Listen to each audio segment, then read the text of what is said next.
And joining me now is Jonathan Medved. He is the founder and CEO of OurCrowd.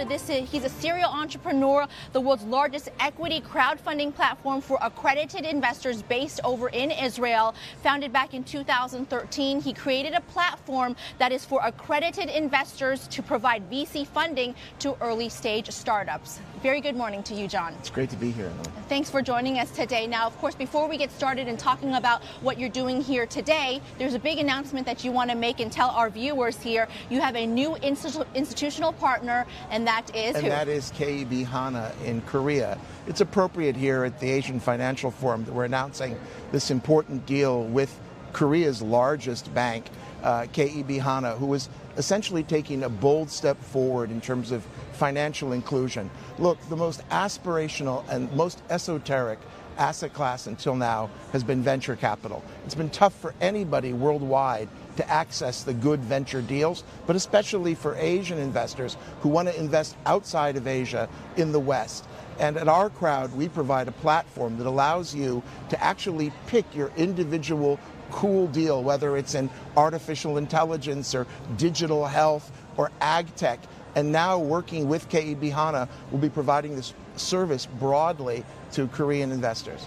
Is any particular reason why you picked a Korean company? Well, we have already multiple partners in Asia. We've worked now for years with UOB Bank in Singapore. We have a deal in Taiwan with the Shanghai Commercial Savings Bank. We work with CITIC in China. We're getting active throughout the region.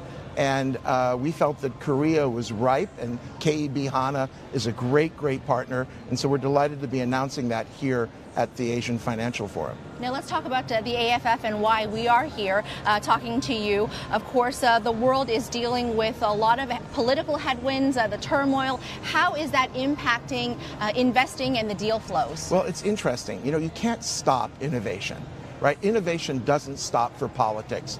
If the U.S. president or the Chinese premier have a bad day, that doesn't affect innovation in the long run. We all know that over the next 10 years or 20 years, the changes that are going to be driven by artificial intelligence, by autonomous driving, by ed tech, by fintech, which is here in this hall, are going to be massive. And so if investors take the right frame of mind, which is not a market frame of mind, right? We don't invest for next month or even 6 months.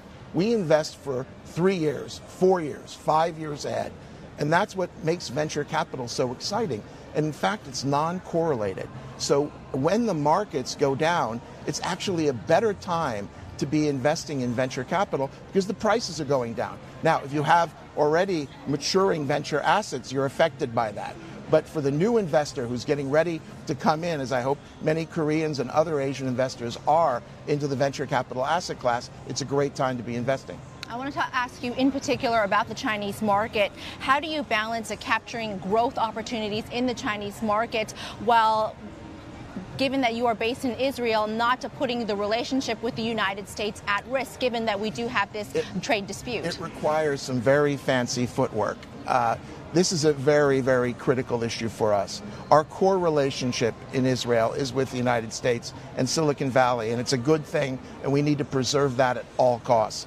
However, Israel has made a strategic decision to open itself to Asia, not just China, but Asia broadly, Japan and Korea, Thailand, Singapore, Southeast Asia. And the activity of Asian investors pouring into Israel, both with their bodies and with their checkbooks, has been pretty impressive. There's no stopping that either. So, you know, clearly on issues of national security and defense-sensitive issues, Israel is going to defer, of course, to its partner in the U.S. But there's lots that we can do, whether it's in agriculture, education, in financial technology, in the ability to help people's lives, in digital health. What's going on right now, for example, with artificial intelligence in Israel.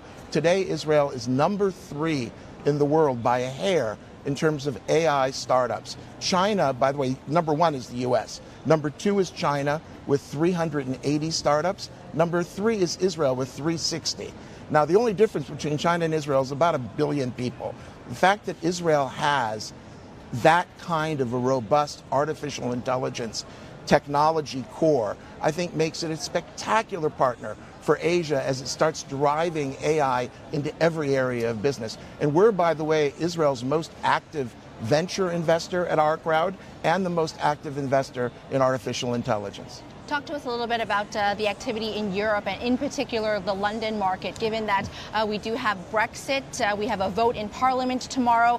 There's talk that Brexit might not even happen, not to mention a no deal. What is the impact on VC flows and deals in the UK market? Look, I think there will be, momentary perturbations. It can't be good, all this turmoil. I mean, you're trying to figure out where do you set up your European headquarters? Where do you make investments? No one likes this kind of uncertainty. Even venture capitalists take a long view. But I think that the city is strong. The technology core in London is strong. We're making investments there. We are helping our companies throughout Europe, and we'd like to do more there. But I'll tell you right now, the actions here in Asia, certainly today at the AFF, okay, this is going to be an amazing show, and we're delighted to be here in Asia. Israel today is this really fascinating little country. We're almost 9 million people. We're small, like Hong Kong, about the same population size, but we are a technological superpower. And what's going on in Israel in terms of just these incredible startups, it is truly the startup nation.